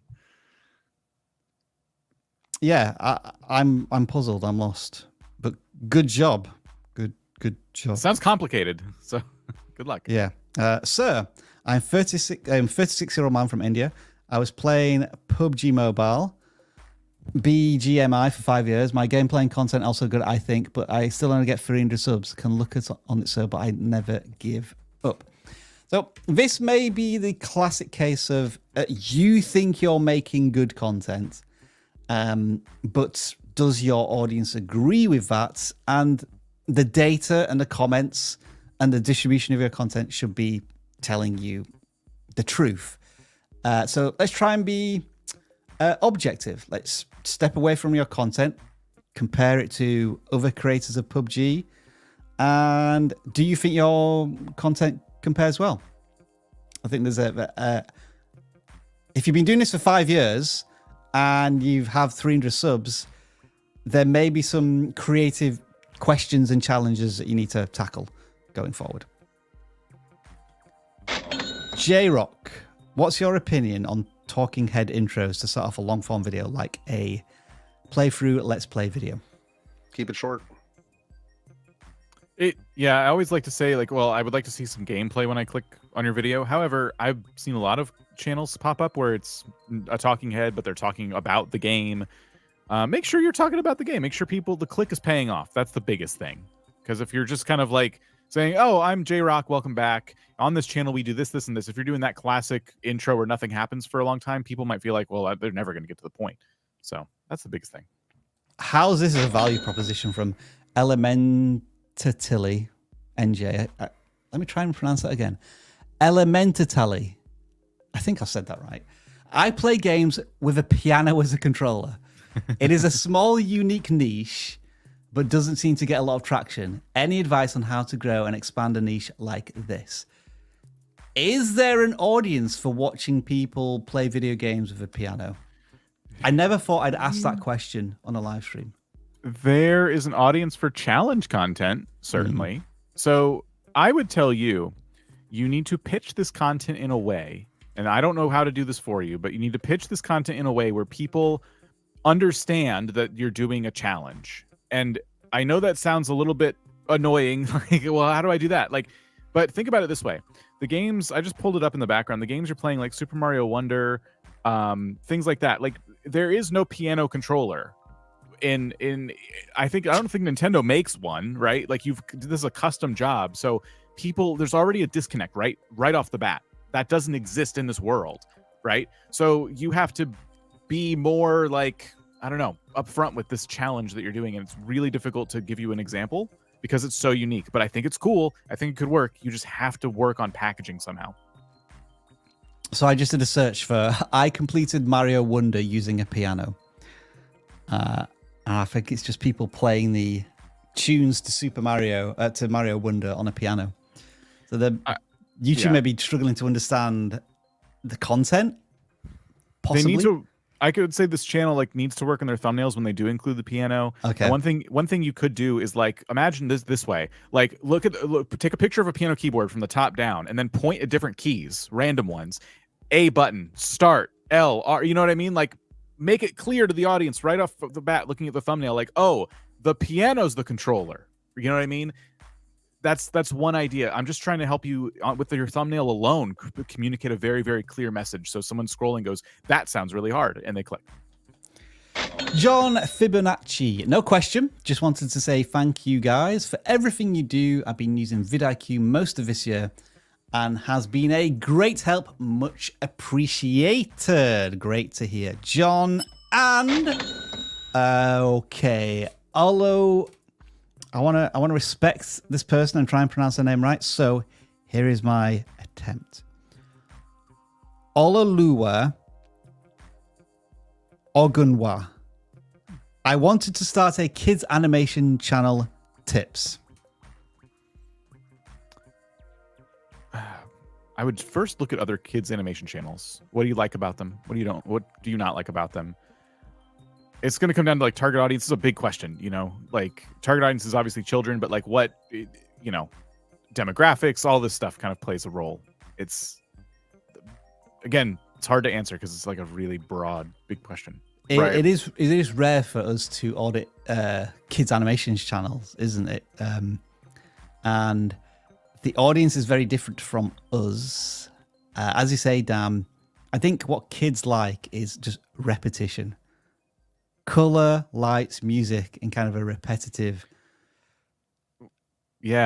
almost hypnotic style. I don't mean put subliminal messages in your kids' animation content. That would be a really bad idea. But I have one random tip. Thank you, Dan. Save us, please. Go on like Fiverr or something like that and find someone who composes music for kids like media and get a really, really catchy song. Maybe get a handful of songs because they'll be hit and miss, but try to use like kids love a parents hate it, kids love it kind of song. Like just find that, and you can go and find Fiverr artists that'll make you custom music, and I mean, they'll do a great job, and then you'll have some really unique content. But also keep this in mind that we're obviously missing here is the fact that they need to understand what their goals are for creating this type of channel, because children's channels carry a massive amount of limitations when it comes to YouTube. So this is one of the things that we definitely don't want to not say when we mention this. But please understand, what are your goals? What is it that you're trying to achieve? And is a kids animation channel actually the right way to get there? Because I've seen people say this and they'll start these channels not realizing the amount of limitations that are placed on children's content on YouTube. So figure out what your goals are. And if those are in alignment with what a kids animation channel can do, then by all means, you should probably proceed with researching and figuring out how you can get started. Yeah, that tip box made for kids changes YouTube quite a lot. Knowledge bomb from Jeff there, and that concludes our super chats for this week. We do have a bit of time to continue doing some more channel audits, but I kind of wanted to do this a little bit differently in the sense that it's going to be sponsored by vidIQ Max. So what we're going to do here is I'm going to pick some channels, and Jeff and Dan, you're going to talk about the channels, but I'm going to try and pick out comments from the audience. Almost like you're in Discord in vidIQ Max, and you're in the video audit feedback channel. So Jeff and Dan, you're going to be the coaches, and I'm going to be the facilitator of comments. Does that make sense? No. Jeff's looking really confused. Sounds like Rob just decided to throw me and Dan in the deep end here for no reason. I don't know what's happening. Well, maybe you're right. Maybe you're right. Okay.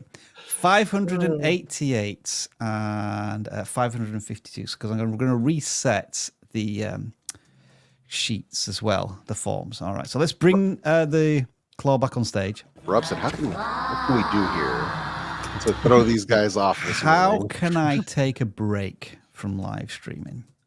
So, chat, this is where you need to add input. Your thoughts on the channel that is called Tube Pulse. Let's catch the pulse of YouTube growth. So, YouTube education. All right. This is something that we can know a lot about. We can certainly talk about. So, Jeff, Dan, start your audit, and comments are going to appear from our audience about this channel. A channel like this is a very competitive space to be in. I think when you're making videos about, getting lots and lots of subscribers, but people don't see that you have a lot of subscribers, that's always a struggle. You always have to combat that. Even if you feel like you know what you're doing, people have their opinions. What you could be doing is showcasing your journey, right? Tell the story of your journey as a YouTube creator within the content. That's my first piece of advice. Yeah, I agree. I think they have a leg up on what they're doing, at least channel, like the video packaging wise, because a lot of this stuff looks extremely familiar, for lack of a better word. This top row of thumbnails, I feel like I've seen these somewhere before. I don't know. Maybe it's just me, but they look very familiar. That's all. But I like where their head's at, and I agree with Dan that some storytelling in here can take you a very long way. But don't get in your head, especially because people will come after you. They will come after your neck for not having enough subscribers, trying to teach people how to grow subscribers. That's just a part of the game. I've seen this happen to so many YouTube educators who have eventually blown up their channels. It's just taking some time. Just a phase. This is just a phase you have to get through. Don't let it wear you down. You just got to keep going. Now, two very interesting questions that came up here that I've starred, which were elephant in the room. Why would a channel with 78 subs have the credibility on this topic? This is always that challenging question, isn't it? Especially with YouTube education. Well, how does this creator tackle that? Well, subscriber count doesn't equal knowledge. Right. And judging a channel or judging a creator by their subscriber number is just doing yourself a disservice. Because I've seen some of the most amazing channels have less than 1,000 subscribers making some absolutely amazing content. Where now, when we first found them, their content was through the roof. There was an automotive channel that we looked at months ago that had less than 5,000 subs when we audited them. Now I think they're well on their way to 1 million, and their content quality was top notch right from the beginning. So this is why I always tell people, don't think that just because somebody has a low subscriber number that they don't know what they're talking about. But just don't make that mistake, because don't judge books by their covers, really is what it comes down to. Yeah, and also, like, I mean, what Jeff said is great for everybody who's watching this, whether it's a live stream or a VOD, but the people who find this channel in the wild are going to see that, and they're still going to judge it. So that is why I was saying they should tell stories about their journey. And someone else mentioned it in one of the comments you pulled up, Rob. Like, talk about you and like how you did a specific thing. This is going to be really hard for you to overcome until you start to crack some big subscriber milestones. People are going to immediately question that credibility, because this particular audience wants subscribers and they want views. And so they're going to look to educators that have both of those things. Whether or not we as educators say those, you don't need those things, you can start from zero and have success. That's not what this audience knows when they haven't started watching the content yet. They haven't gotten that lesson yet. True. Very true. Let's finish this audit with this interesting question. What happens when you actually click on a video? Jeff, do you have a preference on which video we'll click on and watch for 20 seconds? Let's go with the before after. Yep. All right, then. Here we go. Ever had one of those mornings when you wake up, eagerly check your subscriber count, and whoa, it's as lively as a sloth in a hammock. Nothing's changed since your last sleepy visit to the count before hitting the sack. It's like scoring 0 subscribers overnight. Not exactly a ticker tape parade moment. Or even worse, you've got views, but those viewers are treating the subscribe button like it's some mythical unicorn. All right, then. So we heard that. No, why was that? I would venture to guess that that was not only voiced by AI, but also scripted by AI. It was using words that I don't know. I don't know if people talk that way. That's like a big thing with AI. Like, it likes to talk not like people talk. This is another credibility problem that the channel's going to need to overcome. I thought there was some fun, comical elements there. Were there? Because they were read very deadpan by an AI voice, so I did not get humor from it at all. Wow. Damn it. Hang on, Lanny. I've got to find the right sound effects there. My goodness. Sorry, AI voice people. Sometimes your AI voices aren't good at inflections. Sorry. Reading things out with humorous ways. But hey, I thought that was a really cool audit, actually. Jeff and Dan gave some awesome advice, and I was trying to get the right mixture of like constructive criticism, positive, negatives. So we'll do this again with a gaming channel. So, folks, this is like the vidIQ Max experience right here with just feedback and thoughts from just all sorts of creators, and it's fantastic to get involved in. So we're going to choose a gaming channel this time. And it's RobloxAceSpace. Now, I know a lot of you won't be gamers, but have you learned the fundamentals of YouTube? Like those being focus, titles, thumbnails, that type of thing. You still glean a lot from a topic you're not familiar with. So again, we'll probably let Dan lead with this one, but I encourage comments in the chat, and I'll show some of them as Dan starts us off here. I'm going to say this all the time, especially next year. The phrase I'm going to use is one simple idea. And when I say that, I'm referring to thumbnails. And what I mean when I say that is that your thumbnail should communicate to a viewer one simple idea. And based on the title and thumbnail alone, I should know what I'm getting when I click on this video. A lot of the videos I'm seeing here from the top are just not communicating one simple idea. So that is my biggest piece of advice for this channel as we start. You should really consider the topics of your videos and then how to pitch them in a way so people who are just scrolling through YouTube see those and go, I know exactly what the video is about. I think most people are sharing those thoughts, Dan. I think some people are being a little harsh. There is definitely a single game focus, which is Roblox, right?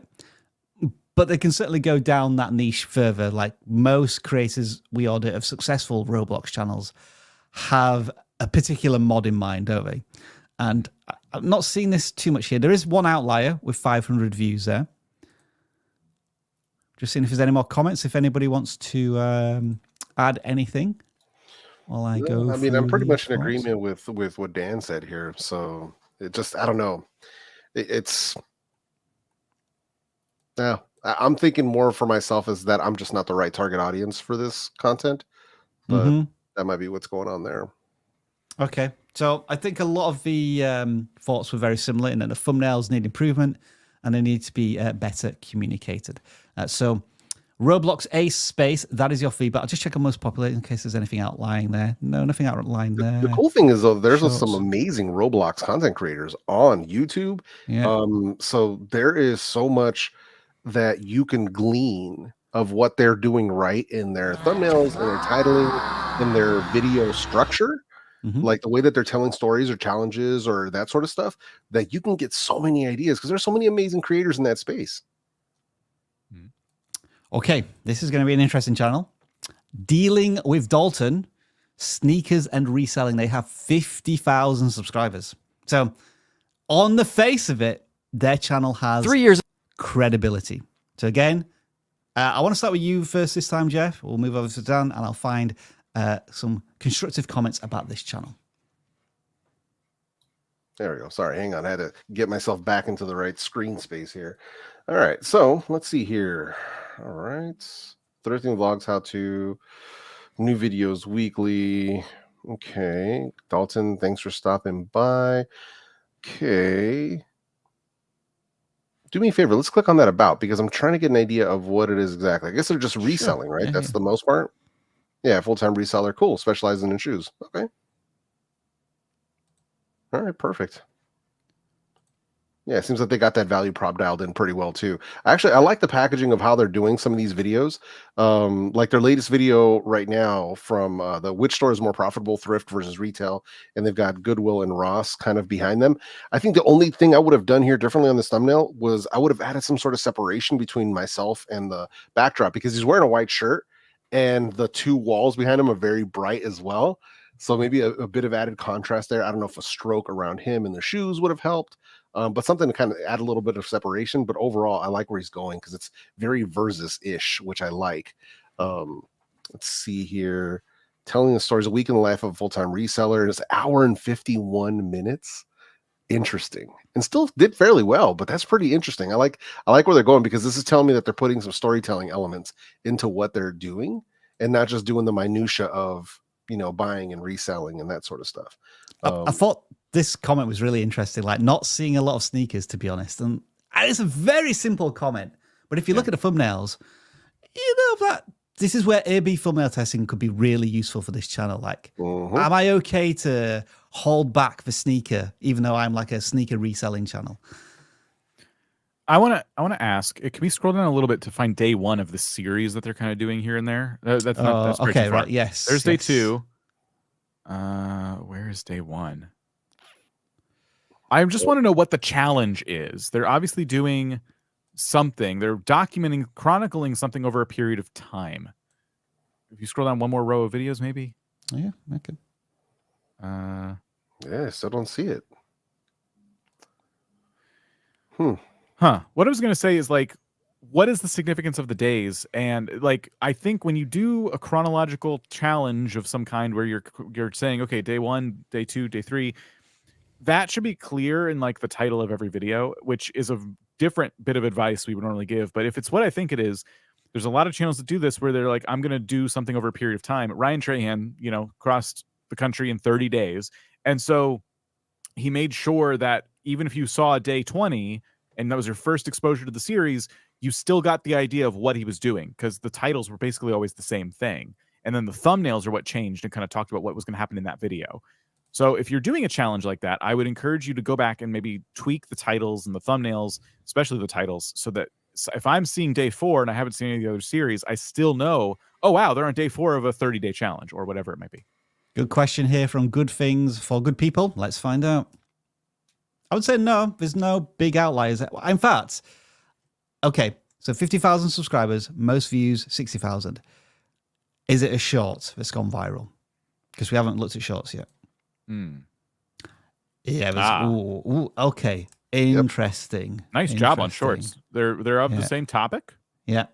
And they're telling stories. You can just tell by looking at these, they're telling stories.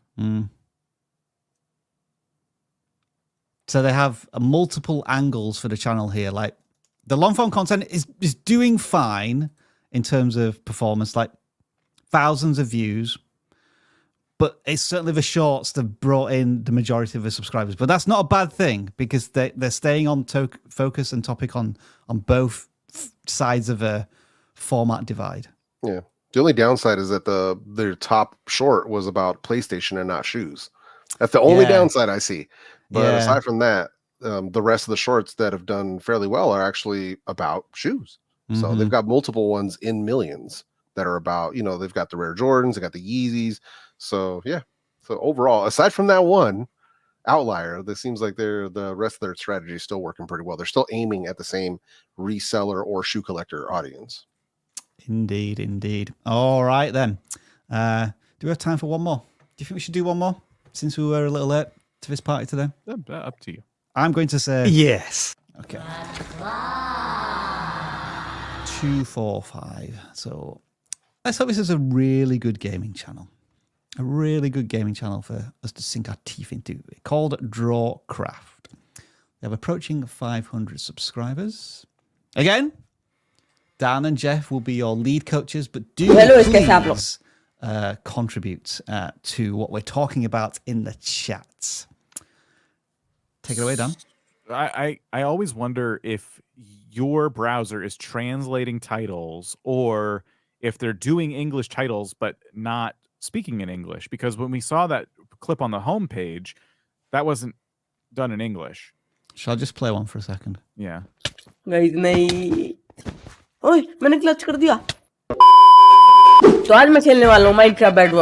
so yeah, it may be an Indian channel where we have the dual language, so to speak, where it's almost like in India they can sort of jump into English phrases at will almost, and then go back into Hindu, Urdu, whatever the other second popular language they use there. So that's the big question that I don't really have the answer to, but let's just assume they are writing these titles in English just for the sake of this piece of advice. You want to make sure it matches. Like if I see English title and like I'm going to assume that too, because some of the text, well, I can read it because it's the names of things, I guess. No, there's Sky Wars 200 iron per hour. So yeah, I think they're writing these all out in English. Yeah. But when people click and they don't get English, they click away. So you want to title and thumbnail things for the region that you're trying to cater your content to. And if you're not going to speak English in the content, that means you need to change these titles and thumbnails so that the people from those demographics actually get a sense of like, oh, this is a creator who makes content that I can understand that's in my language. Yeah, totally agree. Because I've seen that happen. There was a Spanish speaking channel that I had worked with, who all of their content they were purposely titling in English because they were under the impression that was going to get them more views, not realizing that essentially they were clickbaiting. And not that they weren't putting exactly what was in the title, like in the video. It actually did make sense. But when you clicked into the video, you have an English title and thumbnail text that's in English. Then you get into the video and it's fully in Spanish. People are leaving, and their retention graphs showed that. You know, it was like an 80% drop in the first 30 seconds, huge drop. So that's something you definitely don't want to do. And if your content is 90% in a different language, your titling should reflect this. Yeah.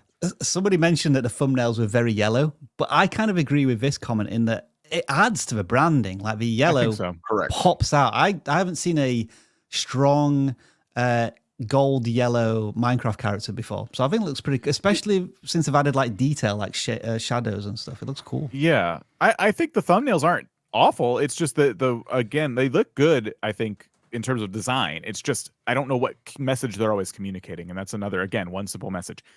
Sometimes it's not simple at all. I have to really look at this thumbnail for a long time to get a sense of what the heck is going on. Do you hear that?